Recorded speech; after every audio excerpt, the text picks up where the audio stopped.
Finalmente è Natale. Dopo il cammino che abbiamo fatto insieme in queste settimane, scrutando i segni dei tempi per crescere nella fede, oggi incontriamo il Figlio di Dio che si fa uomo. È un giorno di gioia, è un giorno di pace e di serenità. Voi, cari ragazzi, vi state godendo le vacanze insieme con le vostre famiglie, insieme con le persone che sentite più care. E questo è molto bello, perché il Natale è davvero anche la festa della famiglia.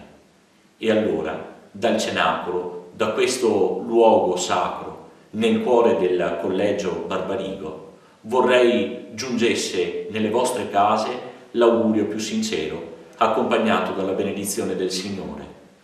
Il Figlio di Dio si fa uomo, rivela il volto più bello di Dio, di un Dio che è Padre, non solo Padre di Gesù, ma Padre di ciascuno di noi, un Dio che ci ama profondamente, un Dio che non ha paura dei nostri voltafaccia, dei nostri limiti, delle nostre zone d'ombra, perché Lui è la luce.